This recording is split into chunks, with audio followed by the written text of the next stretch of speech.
जी नमस्कार दोस्तों, मैं सत्यम मिश्रा और आप देख रहे हैं टीच लर्नर्स का यूट्यूब चैनल। दोस्तों यहाँ पे बीएड अभ्यर्थियों के लिए, एक बीएड शिक्षक अभ्यर्थियों के लिए यहाँ पे एक बड़ी अपडेट है।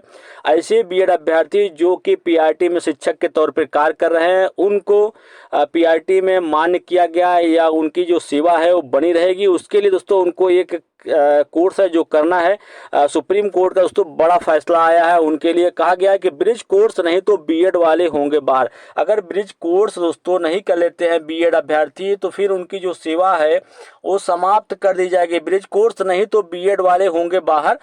सुप्रीम कोर्ट ने एनसीटी को कोर्स बनाने के लिए दिया है आदेश। शिक्षकों के प्रशिक्षण के लिए साल भर में बनाना होगा कोर्स। सरकारी प्राथमिक विद्यालयों में 11 अगस्त 2023 के पूर्व नियुक्त बीएड शिक्षकों के लिए अनिवार्य प्रशिक्षण के लिए ब्रिज कोर्स बनेगा। दोस्तों जो भी बच्चे या जो भी लोग बीएड करने के बाद पीआरटी में शिक्षक के तौर पर कार्य कर रहे हैं, उनके लिए ब्रिज कोर्स जो है वो बनाया जाएगा। सुप्रीम कोर्ट ने राष्ट्रीय अध्यापक शिक्षा परिषद को आदेशित किया है कि 28 जून 2018 की अधिसूचना के आधार पर 11 अगस्त 2023 से पूर्व नियुक्त शिक्षकों के 6 महीने के प्रशिक्षण के लिए 1 साल के अंदर ब्रिज कोर्स तैयार करें। दोस्तों यहाँ पे सख्त हिदायत दिया गया है कि 1 साल के अंदर अंदर जो है ब्रिज कोर्स जो है वो तैयार कर लिया जाए और 6 महीने का जो होगा।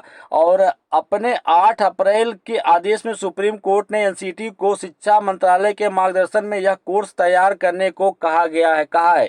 और बता दें आपको कि पाठ्यक्रम तैयार होने के बाद उसे सार्वजनिक किया जाएगा और तय सीमा में संबंधित बीएड डिग्री धारक अभ्यर्थियों को, शिक्षकों को उसे पूरा करना होगा।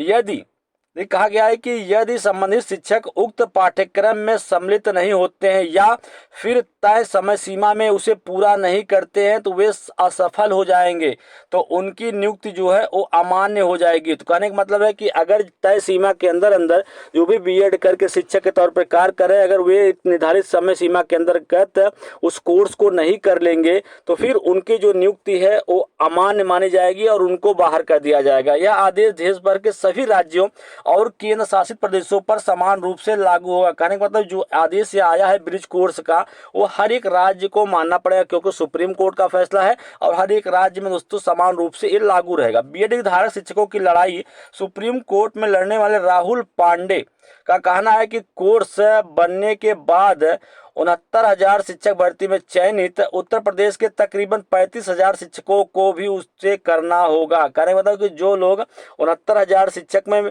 चयनित हैं बीएड अभ्यर्थी, उन्हें भी ये कोर्स जो है वो तय समय की सीमा के अंतर्गत करना होगा, नहीं तो फिर वो भी क्या है बाहर हो जाएंगे और उनको अमान्य घोषित किया जाएगा। बता दें यहाँ पे दोस्तों एक बड़ी अपडेट और है कि 2011 में पुराने पाठ्यक्रम पर हुआ था प्रशिक्षण।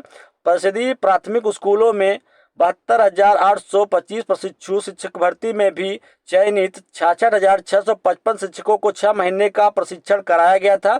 उस समय बेसिक शिक्षा विभाग ने चयनित शिक्षकों को विशिष्ट बीटीसी का पुराना 6 माह का प्रशिक्षण करा दिया था। इसकी परीक्षा की जिम्मेदारी परीक्षा नियामक पदाधिकारी कार्यालय को दी गई थी। अब राष्ट्रीय शिक्षा नीति और नेशनल करिकुलम फ्रेमवर्क के अनुरूप में नए कोर्स को तैयार किया जाएगा और उस कोर्स को दोस्तों सभी को करना होगा। खास करके उनके लिए कोर्स है जो कि शिक्षक के तौर पे कार्य कर रहे हैं और बीएड अभ्यर्थी हैं। तो कह सकते हैं कि उनको एक बड़ी राहत दोस्तों यहाँ पे सुप्रीम कोर्ट की तरफ से मिली है।